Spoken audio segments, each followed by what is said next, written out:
काठमांडू के त्रिभुवन international airport से उड़ी इंडियन एयरलाइंस की एयरबस A300 फ्लाइट IC 814 नई दिल्ली की ओर आराम से बढ़ रही थी। सब कुछ सामान्य था। कॉकपिट के अंदर कैप्टन देवी शरण और फ्लाइट इंजीनियर अनिल के जग्गिया अपनी चाय पी रहे थे। केबिन क्रू का सदस्य अनिल शर्मा कॉकपिट से बाहर निकलने ही वाला था कि अचानक एक खूंखार शख्स कॉकपिट में घुसता है। उसने अपने चेहरे को एक लाल रंग के मंकी कैप से ढका हुआ है।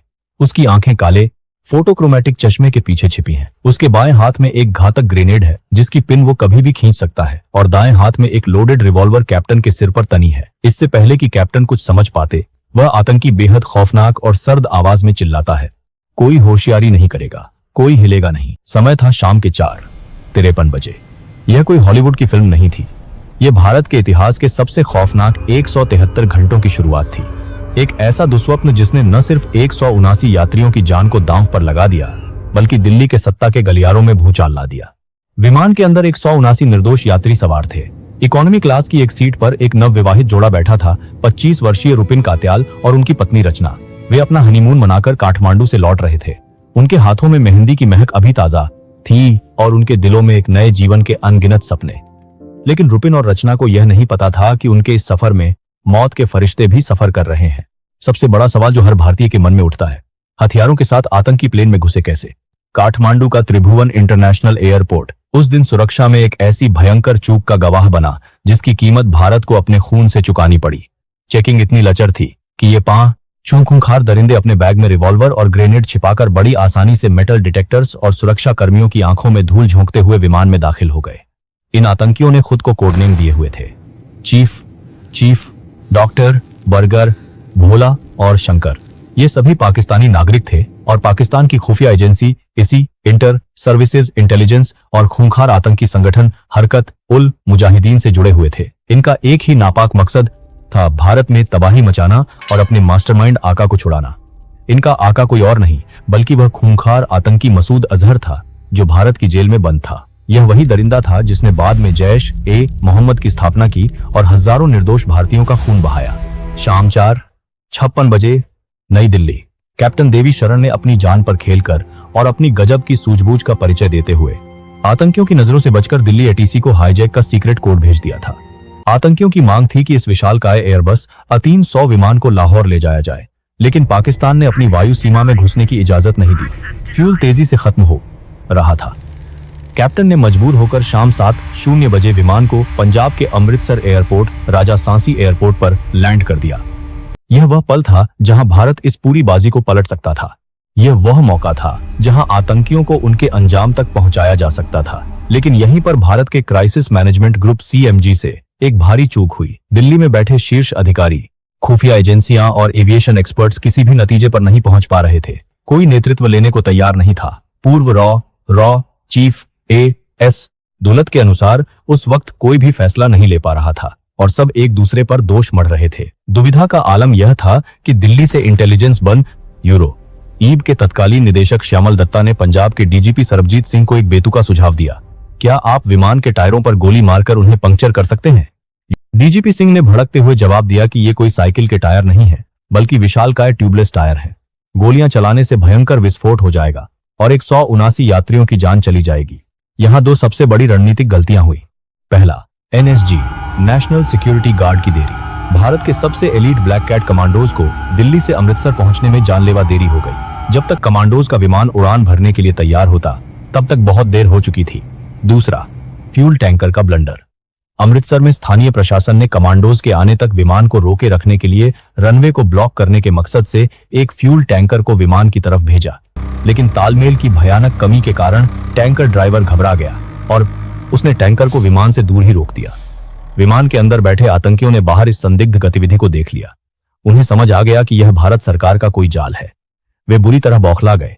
आतंकियों का गुस्सा 7वें आसमान पर था। वे लगातार धमकियां दे रहे थे कि अगर विमान तुरंत नहीं उड़ा तो वे यात्रियों को काटना शुरू कर देंगे। विमान के अंदर का माहौल किसी नर्क से कम नहीं था। उस एयरबस के अंदर का मंजर रूह कंपा देने वाला था। खौफ के मारे यात्रियों ने अपनी सीटों पर ही कपड़े गीले कर दिए थे। पूरे विमान में सड़ांध, उल्टियां और लोगों की खामोश चीखें गूंज रही थी। तभी दरिंदगी ने अपनी सारी हदें पार कर दी। बौखलाए आतंकियों ने इकोनॉमी क्लास से कुछ यात्रियों को बिजनेस क्लास में धकेला। उन्होंने 25 साल के रुपिन कात्याल को पकड़ा। एक आतंकी ने अपनी क्रूरता दिखाते हुए रुपिन के सीन ए और चेहरे पर चाकुओं से अनगिनत वार किए। रुपिन तड़पते रहे, उनका खून रिसता रहा, लेकिन आतंकियों ने किसी को उनकी मदद नहीं करने दी। रचना कात्याल, जो विमान के दूसरे हिस्से में बैठी थीं, उन्हें पता भी नहीं था कि उनका सुहाग उजड़ चुका है। रुपिन धीरे धीरे दर्दनाक मौत का शिकार हो गए। यह एक ऐसी शहादत थी जिसका कर्ज यह देश कभी नहीं चुका पाएगा। रात 7:49 बजे फ्यूल टैंकर को देखकर घबराए आतंकियों ने कैप्टन देवी शरण के सिर पर बंदूक तानकर विमान को बिना फ्यूल भरे ही उड़ाने पर मजबूर कर दिया। बिना फ्यूल के एक भारी भरकम एयरबस को उड़ाना मौत के मुंह में कूदने जैसा था, लेकिन कैप्टन के पास कोई विकल्प नहीं था।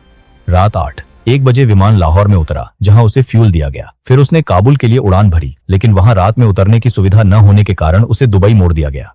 25 दिसंबर रात 1:32 बजे विमान दुबई के अल मिन्हाद एयरबेस पर उतरा। यहां यूएई अधिकारियों से बातचीत के बाद आतंकियों ने 27 यात्रियों, ज्यादातर महिलाओं और बच्चों और रुपिन कात्याल के पार्थिव शरीर को रिहा कर दिया। 25 दिसंबर 1999 सुबह 8:33 बजे दुबई से उड़ान भरने के बाद विमान अपनी आखिरी और सबसे खौफनाक मंजिल पर पहुंचा, कंधार, अफगानिस्तान। यह वह जगह थी जहां भारत का कोई अधिकार क्षेत्र नहीं था। विमान के लैंड होते ही पिकअप ट्रकों में आए रॉकेट लॉन्चर और भारी हथियारों से लैस खूंखार तालिबानी लड़ाकों ने उसे चारों तरफ से घेर लिया। बाहर तालिबान के बंदूकधारी और अंदर मौत के सौदागर। यहीं से शुरू हुआ भारत के इतिहास का सबसे लंबा और दर्दनाक 7 दिन का स्टैंड ऑफ। पूरे एक हफ्ते तक 150 से ज्यादा भारतीय यात्री उस छोटे से केबिन में सड़ी हुई गंध, बिना साफ सफाई और अमानवीय परिस्थितियों में बंधक रहे। इधर नई दिल्ली की सड़कों पर माहौल बेकाबू हो चुका था। अपनों की जान को खतरे में देख बंधक यात्रियों के परिवार वाले सड़कों पर उतर आए। वे फूट फूट कर रो रहे थे, सरकारी इमारतों के बाहर धरने पर बैठ गए थे और सरकार से चीख चीख कर अपने बच्चों की जान की भीख मांग रहे थे। इस भारी जन आक्रोश ने तत्कालीन प्रधानमंत्री अटल बिहारी वाजपेयी की सरकार पर भयंकर मानसिक और राजनीतिक दबाव बना दिया था।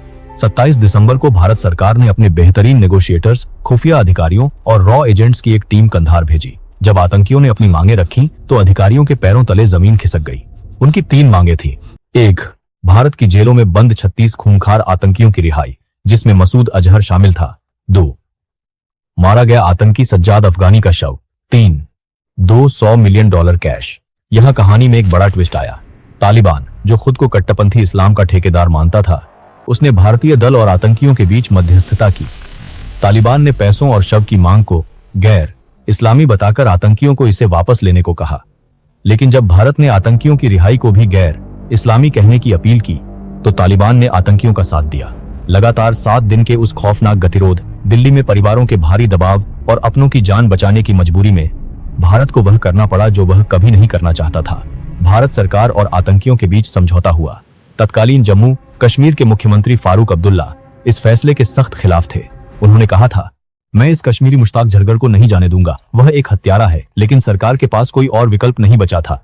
31 दिसंबर 1999 को भारत के तत्कालीन विदेश मंत्री जसवंत सिंह खुद एक विशेष विमान से 3 खूंखार आतंकियों मसूद अजहर, अहमद उमर सईद शेख और मुश्ताक झरगर को लेकर कंधार पहुंचे। उमर शेख वह दरिंदा था जिसने बाद में 2002 में पाकिस्तान में अमेरिकी पत्रकार डैनियल पर्ल का अपहरण कर उनकी हत्या कर दी थी, और मसूद अजहर ने छूटते ही जैश-ए-मोहम्मद बनाया। 2001 में भारतीय संसद पर हमला करवाया और 2019 के पुलवामा हमले तक हजारों भारतीयों का खून बहाया।